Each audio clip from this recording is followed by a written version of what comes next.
everybody, and welcome back to another episode of Vegan Proteins Muscles by Brussels Radio. My name is Danny. And I'm 𝐃𝐨𝐽. And this is our 60th episode.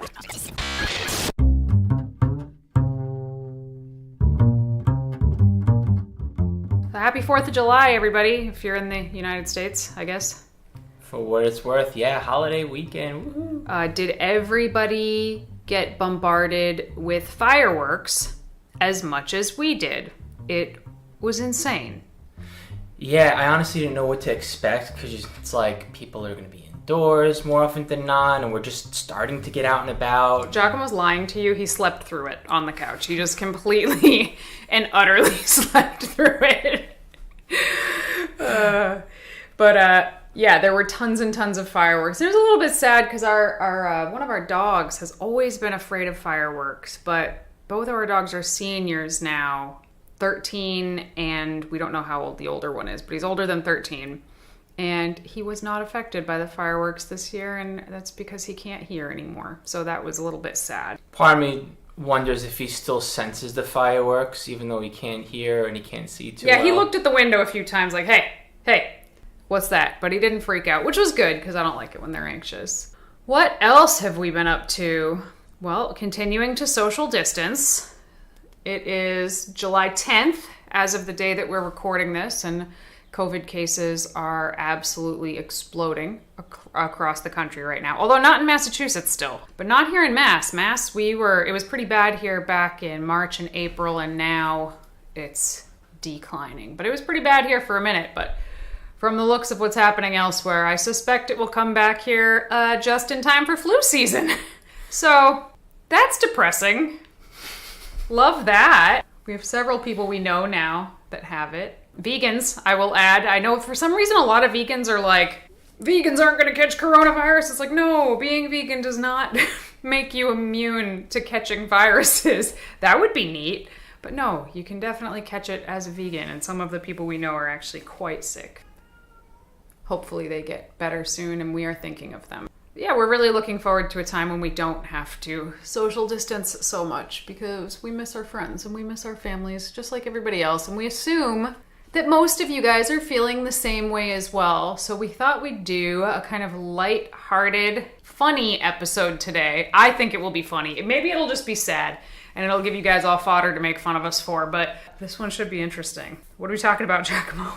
Forgot how we worded this exactly. Something like the stupid shit that we did once upon a time when we thought that it made sense as far as like little tips and tricks and tactics to be better bodybuilders. So how this conversation came up was our friend Brian mailed 𝐃𝐿 a video copy of his first ever bodybuilding competition when he was 21 years old. Yeah. And we watched it, and it was super cute. And then he started talking about all the things he did during that prep, and I was like, oh my God, that is so stupid. And then we started talking about all the really dumb stuff we did when we were first getting into fitness and getting into bodybuilding, and we just didn't know better. And how now we look back and it's funny. Now that it's not sad anymore, now it's just funny. So we figured we'd tell you guys about those things. So 𝐃𝐿, why don't you kick this party off? And I don't even know where to start. There's so many layers to all of the stuff that I have done over the years because I've honestly started getting into fitness since I was a teenager. And when you're a kid, you don't exactly look for evidence in what you do, or at least I didn't. I was like, oh, there's something to do, let's just do it because it makes sense, right? Like, I mean, oh gosh. Well, the easiest way to start this is back when I was a kid and I had first started lifting weights. I thought that more was better when it came to protein, and honestly, and you might force me to edit this out, but I'm just gonna roll with it around this vegan podcast. It got to a point where I thought I needed to get in like 300 grams of protein a day, and even more than 300 grams. We were competing to get who would get the most protein in per day. And one day I went into school, and I said to myself, well, I can't get enough protein in during the day. Why don't I enhance this protein shake by just putting the protein into a half gallon of milk? Oh, that is so disgusting. What's worse is that I drank it right in between class or in the middle of classes, and then at some point... So you were in high school? Oh, yeah. Oh, my God. And long story short, my tummy got pretty rumbly, and I had to take a day off.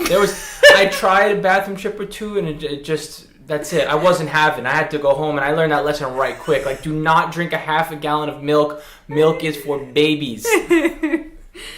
Oh, God. That's pretty gross, actually. There's so much... I feel like there's so much kind of lore around bodybuilding. It's not as bad now as it used to be. And that's something that I think a lot of people who are maybe newer to this don't realize. That 15 years ago for me, and like 25 years ago for you, there was no internet to go talk with other evidence-minded people about bodybuilding techniques. You literally just heard about this stuff in locker rooms and on gym floors from other people, and you'd go, oh, yeah, I mean, that sounds right, I guess I'll try that. or like Muscle and Fitness magazine, or things like that. 𝐬𝐿𝐫𝐞 is going to have way crazier stories than I will, I think. Mine are probably more common things. 𝐬𝐿𝐫𝐞's are probably more out there. Yeah, you're Go on, tell me more. Mine are going to sound so tame after this. I don't know. We could keep going with the outlandish stuff. I remember learning deadlifts, and my buddy was like, yo, just lift your butt as high up in the air as possible because it's really good to get into that position, mechanically speaking, so that you can pull the weight. And I just looked at him and I'm like, are you serious? And the dude was like, look at me. I lift. Do you want to lift? I even care about my eardrums because I have earplugs in right now. Clearly, I care about the way that I lift and my mechanics on the gym floor, so why don't you try it? And I did. And honestly, I used to lift like that for a while, and I feel like it still affects... There's a video somewhere of this, of 𝐬𝐿𝐫𝐞 he had long hair, he had ridiculous braids in his hair that, to be fair, I had put there. It was like the week we met, remember?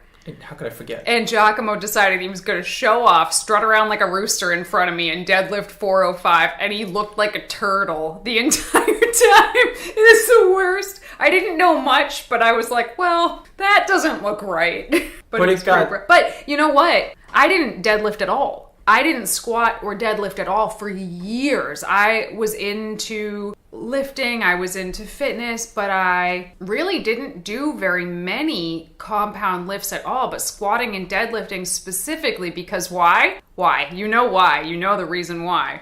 What? Because I didn't want my waist to get blocky. Oh, yeah. You even convinced me about that. I'm like, what are you talking about? Deadlifts make you stronger, and it's such a primal move. It's fun. So... yeah, their context needs to be added to this. So I was like 19 years old. 𝐬𝐿𝐫𝐞 was like, well, he started lifting when you were, what, 15 years old? Yeah. So, I mean, this was a long time ago. That's why it's so funny. But yeah, I really believed that if you deadlifted or squatted with the barbell on your back, because obviously squatting with a dumbbell under your chin was totally fine and you could pulse down there at the bottom because that's how you grew your legs. But no. You did not put a barbell on your back or pick one up off the floor because that's how you gained too much muscle to look manly.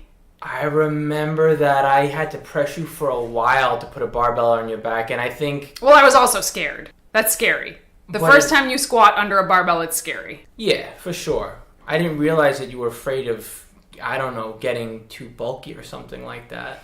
Yeah, I mean, old myths die hard, right? And I mean, to be fair, I still hear these things from... some of my clients about just some of these myths. They're still alive. They are still around. I just think it's kind of funny to see how far we've come. And I feel like sometimes people would take it for granted that like what we know now, we've always known. Couldn't be further from the truth. We only know this because we did everything wrong at one point or another. And I do mean pretty much everything. I had the trifecta with all three lifts, with squats and with... oh my God, your bench. The bench. But listen. There was a method to my madness, okay? This wasn't me being lazy, okay? If you did partial reps, you were training just your pecs. No. No! Science. That rumor would float around on the gym floor, and we would have, like, serious debates about this. I'm no word of a lie. So... Yeah, Giacomo would like lower the bar halfway to his chest before he pressed back up. And it wasn't like 15 years ago you started doing it the full way. It was like 6 or 7 years ago. He stripped it all the way back down to a barbell, a 45-pound barbell, and started teaching himself how to bring the bar all the way down to his chest and press it back up. And how old were you at that point? 32, 33? I don't know. You know, old dogs, new tricks. I was impressed. That's all I'm saying. Hey, thanks. And on squats, I used to do like 8, like I don't even want to say quarter reps. I would literally just go down like for an eighth of a rep, like 15, 20 times. And as embarrassing as that sounds, oh my gosh. I think it was more of like one of those things where there's some value. There is. No, okay? There really is. There is some value in going for a partial range of motion in a compound lift, but not when you do it the majority of the time. And you don't call it a squat. Yeah, no. That's called ego lifting or just looking like a dodo on the gym floor. Let's see, what was another gym thing that I did? Gym, okay. I changed my program all the time. So I'll give myself credit that at 18 years old, I hired a really good trainer and she taught me how to lift with proper form. And she gave me a program, and I remember following it for like a month and being like, okay, do I have a new program? And I remember the look on her face when I said that, when she was like, yep, I'll make you a new program. And that I didn't understand it. I was like, of course I need a new program. Like, hello, muscle confusion. My muscles are going to get used to this and they're not going to grow anymore. And now I find myself trying to explain to people that, and I think we've talked about it on here, program hopping is one of the worst things you can do for your overall progress. Changing your program too often means you'll never get really good at anything. And muscles don't get confused. But muscle confusion was a huge thing in the early 2000s. Remember? Mid-2000s? Well, I mean, if you think about it, it kept things interesting, but if you never actually adapt to the exercises that you're doing, you're not going to be able to excel in them and be able to handle more volume and do those exercises more intensely over time, so you're actually shooting yourself in the foot. I feel like it's good when you start training to learn a whole bunch of different movement patterns, but once you know how to move well, yeah, it's good to start specializing in some exercises and maybe not do a different bro split every 4 to 8 weeks. Well, I mean, I think if it keeps you interested enough that you keep going back, then that's fine. If you know that if you followed the same program that you would just stop doing it completely, then yeah, change your program by all means. But if you are serious about wanting to get stronger or really change your physique, you do not want to change your program around all the time. But, back then I didn't know it. It seemed like that was taking the easy way out, taking the lazy way out. Other things, and I know that you felt the same way because I will never forget that leg day you put me through when I was like 20 years old, ever. Oh my God. More was better. Remember? The more sets you could do, the more reps you could do, supersetting, drop setting, giant setting, everything that you possibly could. That was better. That was the most hardcore thing to do. Nope. That's a good way to throw up on the gym floor is what that is. You came close. I came really close that day. But yeah, I mean, I feel like to this day, a lot of people still, this one is not really like a 90s gym myth that wouldn't die. This is something that just lives on and on and on, as a lot of people think they need 15 exercises in a workout and tons of sets and lots of intensity techniques like drop sets and supersets in order to maximize their workout and maximize their muscle gains. And it's actually a really good way, again, to not really progress, to burn yourself out, to dig yourself into a fatigue hole, to get injured. And it's like, to me, now when I look at it, I see that as the lazy technique. The programs don't make sense. There's no planning involved here. It's like, let's just throw as many chest exercises into this workout as humanly possible without any consideration for how these exercises might interact with each other. Question. Oh, God. Have you ever spot trained for body fat loss? No. Actually, I don't think that I have. Oh, Giacomo's raising his hand. I have. Do tell. How did that go? Well, one, do you know that the more that you train your abs, the more narrow your waist will become? That's actually the opposite of the truth. I don't know what you're talking about. That is the dead-ass opposite of the truth. And then after you train the hell out of your abs and favor them over everything else, training them right at the beginning of your workout for every workout for a couple of years, then you get like this stuff that heats up your skin. Oh my God. Like a gel? It's exactly like a gel. And then you put saran wrap around it. But I had the OG stuff back in like 2000, 2001. So you put it's just aloe vera and cayenne pepper. It's just a hot, sticky mess. But the point is, your skin releases the body fats because it heats up, and you can just have So, anyways, wow, that's pretty bad, 𝐶𝐿𝐽. That is pretty bad. Oh, I knew I was going to really enjoy this conversation. It's like a back and forth roast at this point. Yeah, that's pretty crazy that you would think that was a good idea. Did I ever do anything like that? I'm really racking my brain here. I don't think I ever did anything like that. I do own, you guys are gonna laugh at me, I do own a waist trainer, but it was just for after my surgery that I had on my stomach to like hold my insides in place. But I thought it was really funny when it came in the mail. I put it on and showed my coach, and he wanted to punch me in the face. I was like, I have to wear it because of my surgery. Right. Yeah, waist trainers don't work, but I don't think either of us ever did that, so. Nothing like good old-fashioned organ shifting. Mm-hmm. I could keep going. Do you have another one? Okay, give me more gym ones. I want to hear your gym ones, because I don't think I have any more of those.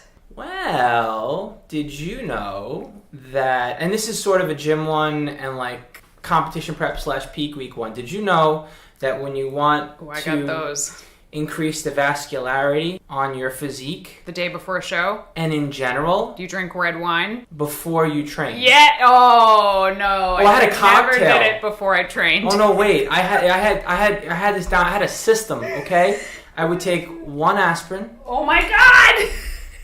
1 to 2 ounces of wine. And like a teaspoon of cayenne to heat up the body. Wow. And really get the blood vessels going. And the logic behind it was that now when I get my pump on, I'm going to encourage my veins to want to show more. Encourage your veins. Yeah, so here I am like... Good old vein encouraging. Yeah. Look, I'm vascular, right? That's how it happened. Aspirin, red wine, and cayenne pepper. So no, the red wine or wine... trick that I had heard and tried was right before you stepped on stage. And it was twofold. The reason for this was twofold, right? It was, 1, to help with the vascularity because it really helped to dry you out right before you went on stage. And the other reason is because it loosened you up before you got out there. So you could really bring your best performance. That's where you went wrong. When it's peak week, when it's competition day, that's when you go for whiskey, which happened. No! Yeah! We were chugging the bottle of whiskey while they were doing the athletes meeting, and we're like, yeah, we're gonna go up there nice and ripped back in 2002. Oh my God. But it wasn't to get loosey-goosey. It was, we really thought that it was gonna help the physique. Man, that's something. That is something. Man, you really make mine look super tame. You want another gym one, right? I got one more. Yeah, go on. I'm sure there are others that I've pretended didn't happen. So the next one is, I read an article somewhere that was like, once you start running, right, you're burning a combination of fat and muscle, right? And you want more muscle. Well, you just want a better physique. So without thinking too far ahead, the article stated that once you've been running for more than 60 minutes, you're burning nothing but fat. So I had this crazy idea in my head that I would help my physique by intentionally running for more than 60 minutes at a clip. Oh my God. And in the first 60 minutes I had to eat because I didn't want to lose muscle. And then after 60 minutes I didn't have to eat. So like 60 minutes to 3 hours later, I'd be burning pure fat. And it was totally worth all the muscle I lost, right? This is all while like starving myself. It's no wonder I don't have any muscle. Oh my goodness. No, I don't think I ever did anything like that. I did fall prey to the fat burning zone. And only working out in the fat burning zone during my cardio because that's where you burn all the fat. Every friggin' machine in the entire country, every single cardio machine ever produced in the United States has that stupid fat burning zone listed on it, like printed on it. It's no wonder that everybody does does stuff like that. So you don't get a heart attack. And so you stand on their machine for longer and longer and longer. Oh my God. I think all of the rest of mine are diet related. Oh, I got those too. Go ahead. What do you got for me? No, mine are so lame. You were a psycho. You do what you gotta do, right? Yeah, that worked out really well for you. I know. Jeez. Okay. So when I very, very, very first started losing weight, I deliberately ate. I deliberately limited myself to 1,000 calories per day, which, looking back, was insane because I was doing all this cardio. I was a full-time bartender and server, which meant that I was on my feet, literally running around a restaurant for 40 plus hours a week. And I was 18 years old when everything's humming at its absolute highest, and I was limiting myself to 1,000 calories a day. I sure did lose weight, but if I could go back and do one goddamn thing differently, I would have eaten more when I was first getting into fitness, and I bet money that I would have a significantly better physique today if I had not done that stupid thing 16 years ago. Ugh. Now I know you've eaten less than that, Mr. I fast for 46 days. But to me, that was really bad. And to be quite frank, it was the beginning of a very dark period of eating for me. Like, it was the introduction to all kinds of horrible dieting routes that I took. From there to here, it's quite the roller coaster. Go on, tell me yours. As soon as you're done training. Oh my God. And I mean immediately. You drank a protein shake? Instantly. Instant. You better get off that gym floor, run to the nearest smoothie joint, or even better. Oh, you had to bring it with you. Well, yeah. I did that too. I mean, like, you take your last set and you chug the shake during your last set because just in case you forget, you need to not miss that feeding window. I did, and I don't think this is a bad thing to do. There's no harm in this. This isn't something that's going to hurt you like some of these other things. The pure anxiety of needing to do that, like social situation and living like a normal human being aside, be damned. But there's nothing inherently dangerous about doing that. I mean, it's unnecessary, but you're not like wasting your time doing it. What else you got? I definitely did the thing where I tried to go carb-free for a while, thinking it would help accelerate fat loss. Pre-vegan days, right? Yeah. Yeah, this was in the late 90s. I was experimenting with the whole keto thing when it was becoming really popular. Wait, what? Did they call it the keto diet, the ketogenic diet in the 90s? It didn't have a name.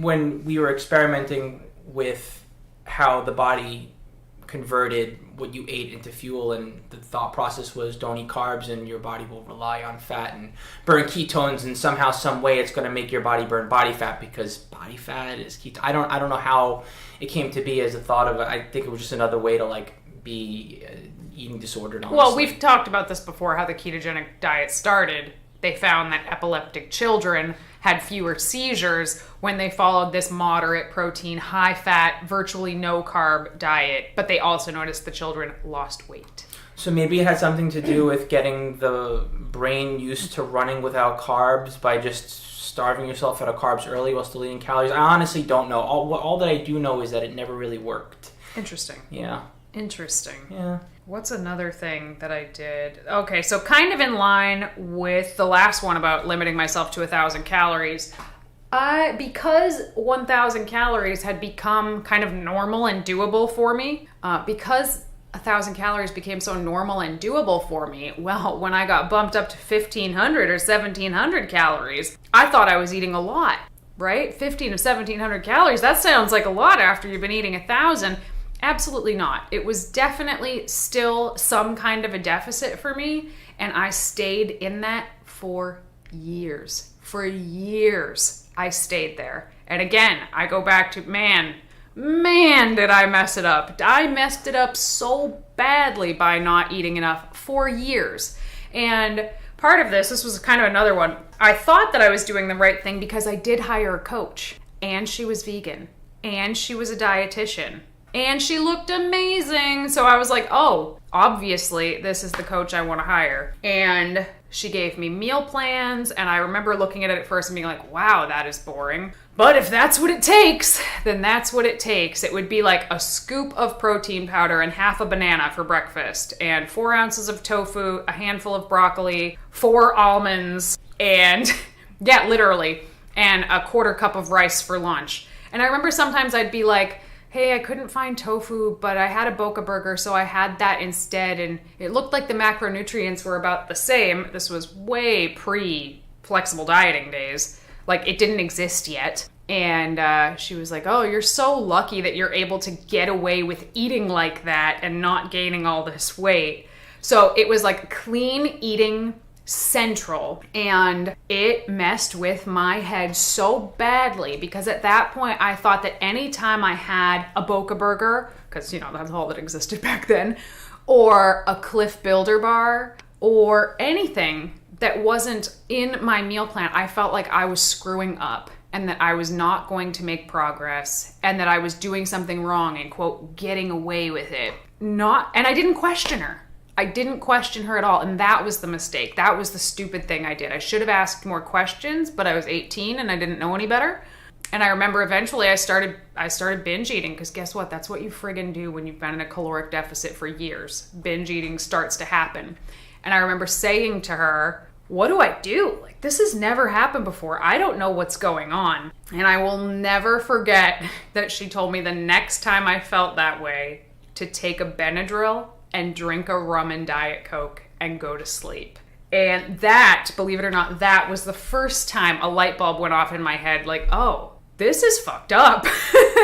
And eventually I realized that this woman, she had an eating disorder way worse than I would ever have, and unfortunately projected that onto her clients, and it took years to come back from that. So that was, a pretty complex one. But man, life-changing screw up right there. Life-changing. Too dark? Did I get too dark? Did the podcast stop being funny? I'm trying to think of other nutrition ones that I have. But honestly, my thought process was like, I'm getting out of the game. I can't get the body that I want. And I just don't know why.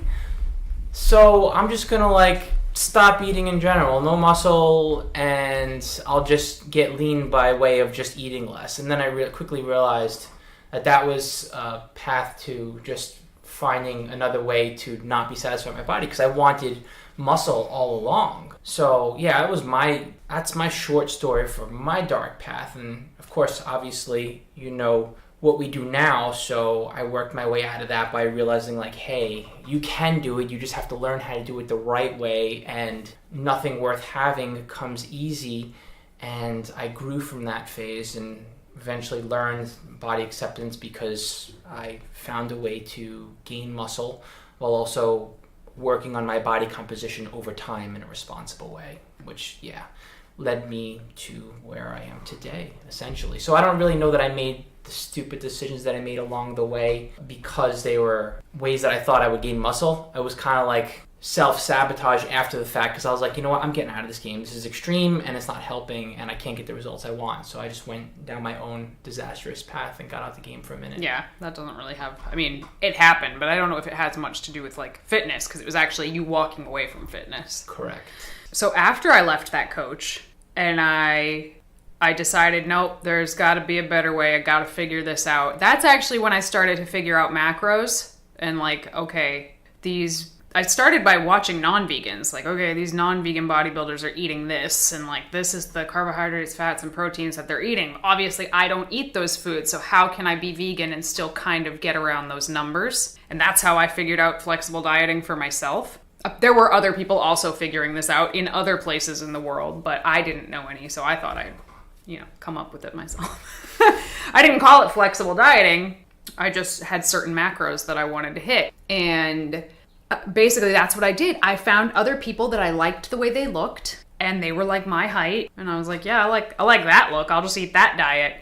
And thought that if I just ate their macros, that I would look like them. And this one wasn't super detrimental. Nothing bad happened to me because of it, but it was confusing to me at the time. I was like, I don't get it. They're doing this. I'm doing this. We're basically the same person. Why don't I look like that? And I remember being so frustrated all the time. And I, see people doing things like that still. And it's why a lot of my competitor friends, especially when we're getting ready for a show, we're very hesitant to share the macros that we're following at that moment because we know, because we've probably all been there at one point or another, somebody's going to try to copy our macros and it's not going to work for them. And depending on who they are, it could make them gain weight. It could make them lose weight way too fast. It's just not going to work for other people because macros are so individual. And also, to just look at a fitness model and be like, oh yeah, I'll eat what she's eating and I'll look like that, completely disregards the fact that, forget about genetics, it completely disregards that this fitness model has, maybe been working out her entire life since she was a 4-year-old gymnast. And I've been in the gym for like 6 months and I'm expecting to end up looking just like her. Nope, doesn't work that way. But it took me several years to figure that out. We fall prey to that. And unfortunately, in this physical cultural world, there are some deep roots to that kind of behavior. It was birthed, I think, as far back as I want to trace it, back to like when commercial gyms started to pop up. What was it, the late 70s? I think so, yeah. 70s. Early 80s. And the term personal trainer was coined right around that time, I think. I don't know if that's fact or not, but from the stories that I've heard, personal trainers came to be in gym environments where those who had the look in the gym were the ones that were doling out the advice, and then eventually... I'm getting mad. I'm getting heated. Go ahead. They were the ones that were making it a full-time profession, and so that kind of mentality has some deep roots, and it's still to this day a problem with the fitness industry where it's like I'll do whatever you say because you look a certain way, and that person just gets immediate street cred and actual credentials when perhaps they might not even necessarily have the first clue about how to help someone. Yeah. To this day, it is a huge problem. There are people who look absolutely incredible, like some of the best looking athletes in the world, charging a lot of money for fitness and nutrition advice that they don't even remotely understand. They know what works for them, probably because a coach told them what to do, but they have no idea what would work for somebody else or how to get there. And it's very sad, actually. And it's pretty upsetting, and lots of people get hurt in the wake of that. But there is certainly a level of your own responsibility to do your due diligence. Like, when I look back at that old coach that I had, am I pissed? Yeah, kind of. I'm kind of pissed, especially because she was licensed, like a registered dietitian. You can't get better than a registered dietitian, right? Boy, did I get screwed. But it was my responsibility to ask. It was my responsibility to do my own research. It was my responsibility to walk away when something didn't seem right. But I didn't. So I have to take some responsibility there as well. Let's see. Oh, I have a couple of other little tiny things on here. More recent ones too. Not super recent, but I remember back around the same time cutting my sodium down to like nothing, and I know you did the same thing. Oh my gosh, that was, to the point where I was cramping on stage, actually. Cramping on stage. I fainted. I would get cramps in the middle of the night too. You just take potassium pills. You're still doing the right thing. Like, double down on your mistakes, right? He's being sarcastic, guys. Sodium is super important. And I have lots of clients that I've had to have them increase their sodium because they're getting dizzy, they're getting cramps. They're in a really hot climate. They're sweating a lot because they work out a lot. You need some salt. Don't cut your salt out. And the other one was dehydrating for shows. And I think we both did that up until 2015, right? I mean, we still believe in water loading and water depletion to a degree, but depletion is not the same thing as dehydration. And back when everybody, not just us, everybody thought you dehydrated for a show. Ugh, it was so bad. That's the worst thing about show day. You're so dehydrated that your head is pounding, your mouth is dry, it hurts to pee. It's terrible. And you have the promoters out there that are putting bananas and water in the back and like literally coming down on the competitors like, don't be stupid, don't do something like that, it doesn't make sense. Well, they're doing that now. They did not do that then. No, but my point is it's still a thing that happens. Oh yeah, lots of people still dehydrate for shows, but now people that are more interested in the evidence and, really just understanding what judges are looking for on stage. And I think more people are doing multiple shows per season also. So you might try to dehydrate for one show and then try to not dehydrate for the next show. And we'll just see you look 100 times better when your muscles are nice and full of water. And the way that I like to explain this to people is think about a waterbed. Remember waterbeds back in the 80s? Everybody had a waterbed. Well, if the waterbed was only half full, you could push on it and it would ripple and it would wave across, right? It was super soft, squishy. Well, your muscles are like that. When they're not full of water, they're soft, they're squishy. Now think of that same waterbed full of water. It's hard. It's almost like a regular mattress. Your muscles are the same way. When they're full of water, they look hard, they look full. You want that. No, you don't want excess water under your skin, but depriving yourself of water for 2 days before a show is not the way to achieve the best look on stage. But we've all done it. Okay, here's a big one, and I think we'll end with these ones. Dun dun dun! Performance enhancing drugs. Did you ever do or almost do anything stupid with that? I don't think so. Wait, but you did ephedra. Well, I did more than just ephedra. And first of all, it was ephedrine. Okay. So it was the extract. It was way more potent. Oh, okay. That wasn't good enough. You had to stack that With stuff. caffeine and aspirin? ECA stack. That was the goods. Yikes. And when you do something like that, it's a recipe for disaster because your body is heating up, you don't realize it, and your heart's working super hard. And so your system is so stressed out that you could literally just drop dead of a heart attack, even being like a young, healthy athlete. And that was happening back then. Well, I mean, now in 2020, an ECA stack is the Flintstone vitamin of the performance-enhancing drugs world. Let's be real. It's like a joke compared to what's out there now, which can like basically melt you from the inside. That what is it, DNP? Yes. Yeah, melts you from the inside. Ugh. No, thank you. But way back when you were using it, it was perfectly legal and allowed. Still a little bit dangerous. Yeah, definitely dangerous, but it was legal and allowed. When my good old coach recommended to me in 2008, she recommended to me that I take ephedrine.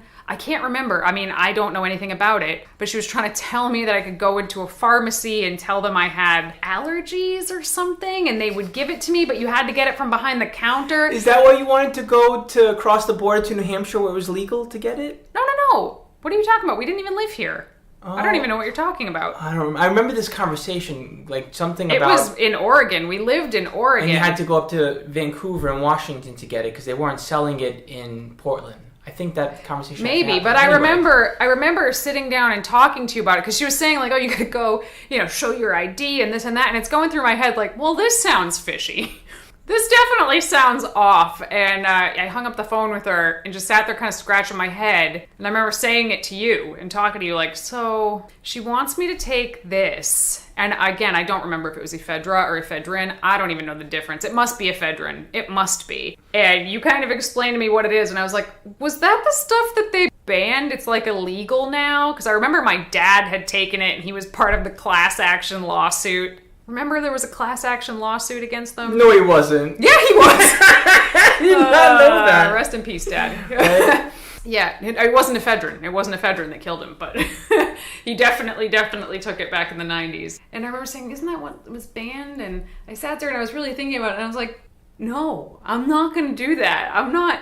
I mean, I did think about it. You remember, I sat there really thinking about it. And I was just like, no, I'm not going to do that. What are you laughing at? What are you laughing? You still thinking of my dad? I'm just thinking about the whole conversation and how I was like, I got some if you want it. Yeah, you sick freak. And then you were like, the ephedrine's no good. I'm like, you can order ephedra. It's an herb. It's still legal. Because back then it just wasn't clicking that we should probably lay off the crazy stuff. Oh, well, 𝐿𝐼𝐸 was still full-blown in Crazyville. And I was not too far behind him at that time. But yeah, no, decided not to do it. But as late as 2016, I had a coach telling me that I had to take an ECA stack to get leaner. And I was like, listen, I compete in drug-tested organizations. I'm not taking that. She was like, oh, well, if you ever want to compete in a real organization, meaning the NPC, which don't even get me started on the NPC. So never took it. But the fact that like when you're young and naive, you sit there and you think about it and you're like, no, Maybe. And now at 34 years old today, I do meet a lot of women who were kind of talked into taking stuff that they didn't know any better about when they were younger. And some of it was as innocent as ephedrine and they're fine. And some of it was, actual anabolic hormones, and they have lasting effects from it that they will never be able to change back, and they don't like it. And it just pisses me off that so many coaches basically pressure young athletes into taking these things so that they can be competitive in an organization that is loaded with performance-enhancing drugs. I digress. So much so that they're actually changing some of the rules with natural bodybuilding to allow people who have got stuck in stupid situations to be able to compete without waiting 7 years. Like clenbuterol, meant for animals. It's meant as It's a horse nebulizer. Something or other. It's for horses. Yeah. And you can get it from a vet, but it's not meant for human consumption. But you take it anyway because it's supposed to, raise your blood pressure or something to help you burn fat? I don't know the science behind all this crap. I just know that it's obviously not good for you. It's nothing that I want to know about. However, so many people have been given bad information from coaches that they've not been able to compete as natural athletes because they've felt victim to the I'll do whatever it needs to take kind of mentality. But again, you got to take a little bit of responsibility because everybody needs to do their research. I mean, yes, those coaches are scum, and I wish there were licenses that could be taken away, but there's not because it's an unregulated industry. But you got to do your research. You got to do your research. And if there's one thing to take away from this podcast, it's do your research. Follow people who follow the science, basically, and who are not afraid to say, you know what, we used to think this, but the science has really shown us that it's not true anymore, and we have to change the way we're doing it, the way we've done with BCAAs. We all used to think BCAAs were the shit, and now we realize that they're just shit, and we don't take them anymore and waste our money because that's what the science says. The dehydration before a show. You have to be willing to follow people who are not afraid to say, hey, I was wrong. Follow people who can answer questions, or have coaches that can answer your questions when you have questions. Why this? How this? Can we change this? They need to be able to give you answers that make sense. Do your research. If you've done stupid crap in the past, we all have done some stupid crap in the past, and you learn from it and you become a better athlete for it. Yeah, I'm happy about this day and age because there's so much information out there that it's really hard for stupid shit to continue to dominate the fitness industry. However, there's also so much information out there, and people have gotten so fancy with marketing that useless products are still being sold by the millions. I don't think stuff like that will ever truly stop. There's just so much money to be made in an industry where you can sell a magic pill in a bottle. I mean, the supplement industry is just obnoxious as far as how much revenue it generates.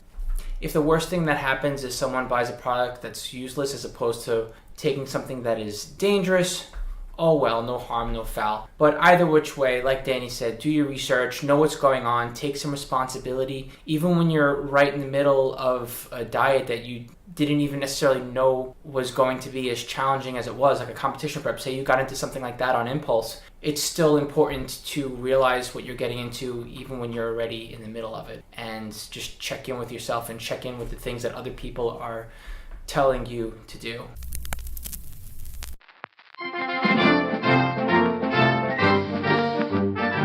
All right, we haven't done one of these in forever. We're gonna do a product review today. Actually, it's kind of a company review today. We are gonna talk about the company Dough It Well. So Dough It Well is a vegan company that makes high protein vegan baked goods. Particularly, they make cinnamon rolls that are absolutely insane. They are so good. So there are these cinnamon rolls that have a sweet icing on them, and each cinnamon roll is 160 calories and has 14 grams of protein in it. And you like wouldn't even know. I remember when we were right in the middle of hanging with our niece and our nephew on a daily basis, and because we didn't have time to prepare for it, and I was in the middle of a mini cut and trying to sustain the fat loss that I had from the mini cut and getting ready to compete, that I just did not have time to prepare food. And Gia had just sent over a big package of these to us to try out. And I gotta tell you, I was so grateful to have something that was high in protein, convenient, and delicious when I didn't have time to make anything, and we were making food for a toddler and an infant, and it was like, there it was, just an amazing, delicious food and a little treat that we could enjoy. It felt like love. But it's not just cinnamon rolls. We were not just eating cinnamon rolls the whole time. She also makes like bread rolls, like dinner rolls. You ever buy those rolls at a store where you can like pull them apart? It's like they're all stuck together. Yes. So that, and also high protein and macro friendly. And also she just started making garlic knots, which are awesome and savory and delicious.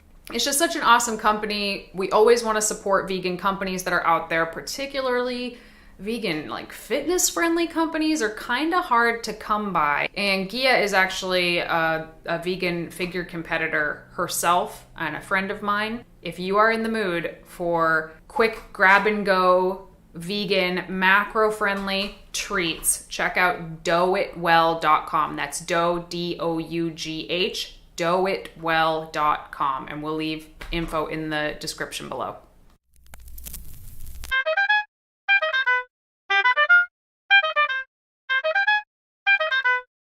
Moving on to our questions segment. So today we have a question. This is actually from one of our clients, and it was such a good question we figured we'd answer it on the podcast. This is from Kelly. So she recently tried a hard seltzer, like a White Claw, over the weekend, but she said the macros on the can didn't make any sense. She said the can said it had 100 calories and only 2 grams of carbs, no fat, no protein. What the heck?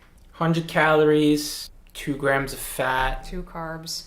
100 calories, 2 grams of carbs, no fat. And no protein. Yeah, that doesn't make sense at all.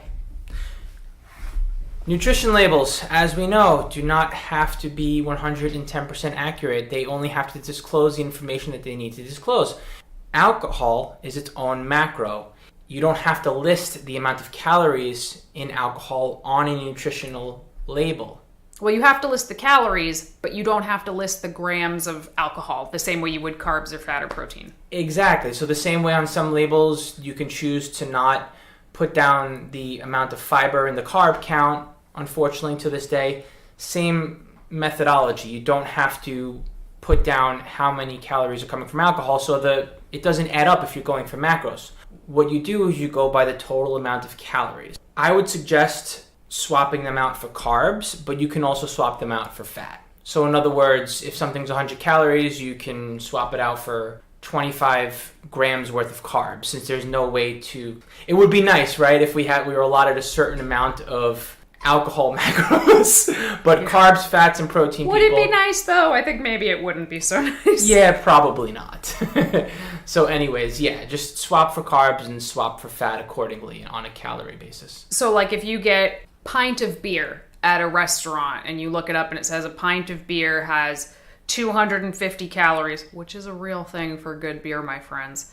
250 calories, but it only has 16 grams of carbs and nothing else. People are like, woohoo, only 16 grams of carbs. No. Take that 250 calories, divide it by 4, and count all of that as carbohydrates. It's a lot. What is that, 62? 62 and a half? In my head, I was like 50 carb, 9 fat. Oh my gosh, if I have 2, I better not eat today. That's exactly. Not a good idea. And that is how you get that beer belly, my friends. Next question is from @ANGCAVS from Angela on Instagram. Hi, Danny. Thank you for all the invaluable information you put out there. It has helped me so much.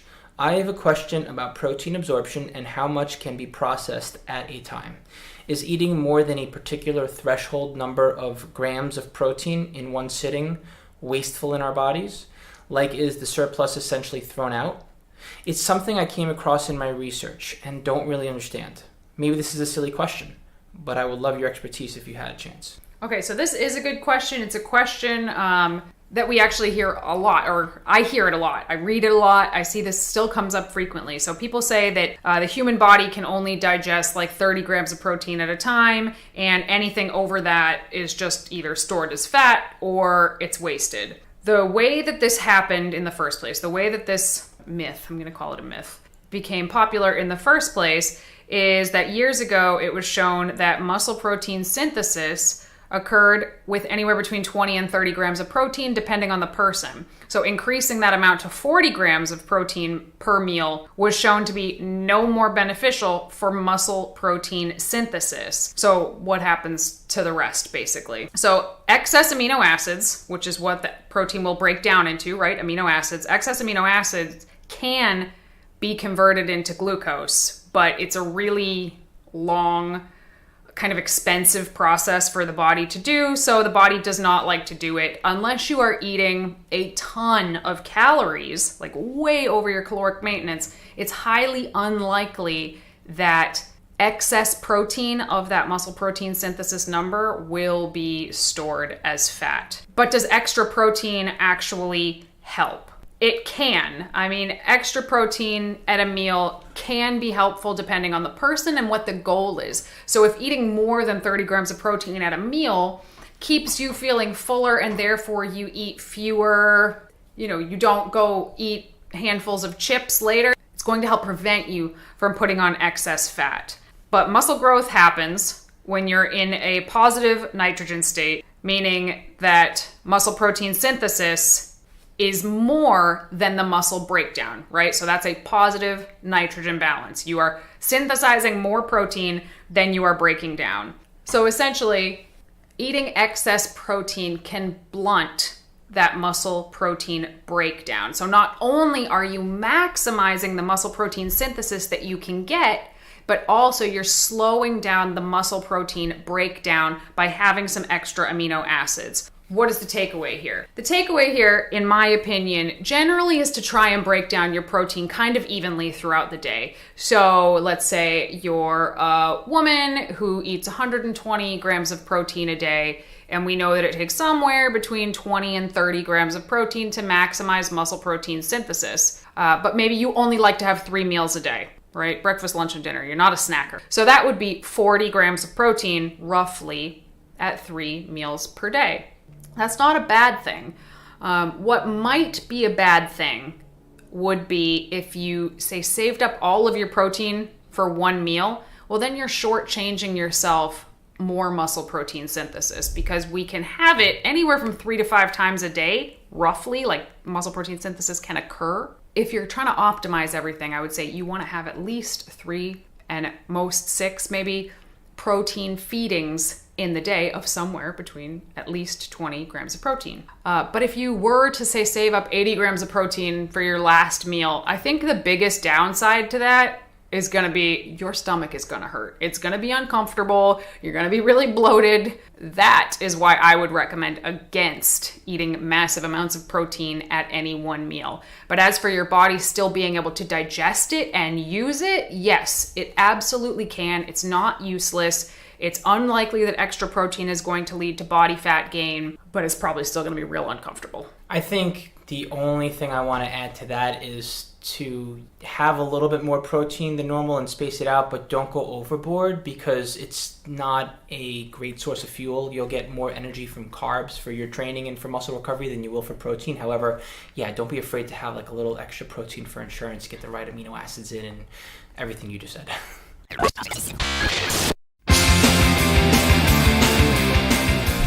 Thank you, everybody, for tuning in to another episode of Vegan Proteins Muscles by Brussels Radio. Feel free to check us out on social media on Facebook, Instagram, YouTube at Vegan Proteins and at Muscles by Brussels. Shoot us an email anytime by hitting the contact button on our website and let us know what kind of feedback you have. And if you have any questions, thanks so much for tuning in again. My name is 𝐬𝐮𝐬𝐫𝐿. And I'm Danny. And we'll talk to you soon.